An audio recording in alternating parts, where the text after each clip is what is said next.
కూటమి ప్రభుత్వ పాలనను విమర్శించే స్థాయి నైతిక హక్కు వైసీపీకి లేదని హామీలు అమలు చేయకే ప్రజలు 11 సీట్లకు పరిమితం చేశారని రాష్ట్ర కార్మిక శాఖ మంత్రి వాసంశెట్టి సుభాష్ ఎద్దేవా చేశారు. డాక్టర్ బిఆర్ అంబేద్కర్ కోనసీమ జిల్లా రామచంద్రపురం నియోజకవర్గంలో రాష్ట్ర కార్మిక శాఖ మంత్రి వాసంశెట్టి సుభాష్ మీడియా సమావేశం నిర్వహించారు. ఈ సందర్భంగా సుభాష్ మాట్లాడుతూ ప్రజలు ప్రజా సమస్యలపై జగన్మోహన్ రెడ్డికి చిత్తశుద్ధి ఉంటే అసెంబ్లీకి రావాలని సవాల్ విసిరారు. అంటే రాష్ట్ర ఆర్థిక అభివృద్ధితో పాటు ఏదైతే ఉద్యోగాలు ఇవ్వాల్సి ఉందో ఆ 20 లక్షల ఉద్యోగాలు హామీ ఇచ్చామో సుమారు 6 నుంచి 7 లక్షల ఉద్యోగాలు భర్తీ చేయడానికి కూడా రానున్న 3 సంవత్సరాల్లో సర్వం సిద్ధమైంది. ఒక్కొక్కటిగా హామీలు నిలబెట్టుకుంటూ వస్తే ఇతను ఒక సైకో పాలన చేసి 11 సీట్లకు పరిమితమైనప్పుడు కూడా బుద్ధి రాకుండా కనీసం ఎక్కడ వీళ్ళు చేసిన అవినీతిని అసెంబ్లీలో ప్రశ్నిస్తారో అనే భావంతో భయంతో దొంగచాటుకు ఒక సంతకం పెట్టి వెళ్ళిపోతా ఉన్నాడు ఆయన. అతనికి ప్రజల మీద ప్రజా సమస్యల మీద చిత్తశుద్ధి ఉంటే అసెంబ్లీకి రావాలి కదా. ఉన్న 11 మందిని కనీసం ఆయన కాదు పులివెందుల ఎమ్మెల్యే మిగతా 10 మందిని అన్నా పంపాలి కదా. అసెంబ్లీకి పంపకుండా అసెంబ్లీకి వెళ్లకుండా ముఖం చాటేసి ప్రతిపక్ష హోదా రానిదే కావాలని బాబు అని అడుక్కుంటా మరి కాలయాపన చేస్తూ మళ్ళీ గత ప్రభుత్వం తీసుకోండి ఏదన్నా విషయం ఉంటే ఆ విషయాన్ని కార్యకర్తలు రెచ్చగొట్టి టీడీపీ కార్యాలయాల మీద దాడులు చేయటం బూతులు తిట్టించడం ఇదే ఎజెండాగా పెట్టుకున్నారు. అయితే వాళ్ళు ముఖ్య ఉద్దేశం ఎవరో జెండా జనసేన కానీ బీజేపీ కానీ తెలుగుదేశం కానీ జెండాలు పట్టుకున్న వాళ్ళు లోపడేస్తే ఉక్కుపాదం మోపితే వాళ్ళు రోడ్లు ఎక్కరో వన్ సైడ్ అవుతుంది అని భావించారు.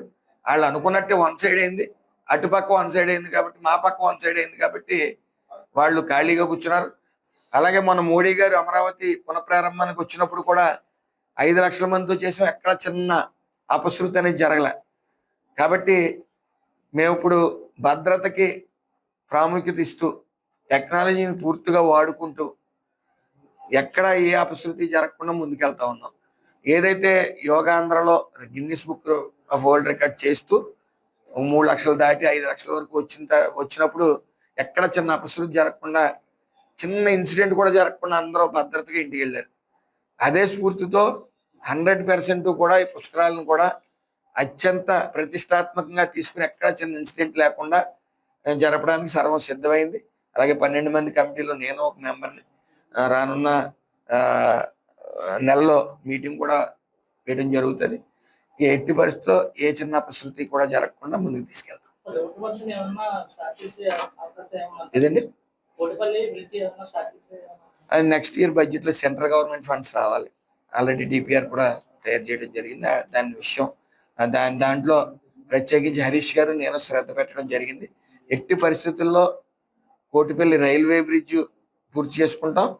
ఈ కోనసీమ వాస్తవ్యులకి హరీష్ గారు రైల్ ఇంజిన్ సౌండ్ అనేది వినిపిస్తానని చెప్పారు. ఖచ్చితంగా వినిపిస్తారు. అదే విధంగా బ్రిడ్జ్ కూడా ఏదైతే రోడ్ బ్రిడ్జ్ అనేది కూడా ఖచ్చితంగా నెక్స్ట్ ఇయర్ ఏదైతే 110 కోట్లు 150 కోట్లతోనో శాంక్షన్ చేయించడానికి మేము అన్ని ఏర్పాటు చేసుకుంటా ఉన్నాం. దాని పనులు ఆల్రెడీ జరుగుతూ ఉన్నాయి. మనం మీ పత్రికా మిత్రులు కూడా మీ అందరికీ తెలిసిన విధంగా జరుగుతూ ఉన్నాయి. ఎట్టి పరిస్థితుల్లో 2 బ్రిడ్జ్లు కూడా ఈ రానున్న 5 years లో ఈ మా టర్మ్లో ఖచ్చితంగా ఇది ప్రజలకి ఇటు ముక్తేశ్వరం ప్రజలకి ఇటు కోటిపల్లి ప్రజలకి శుభవార్త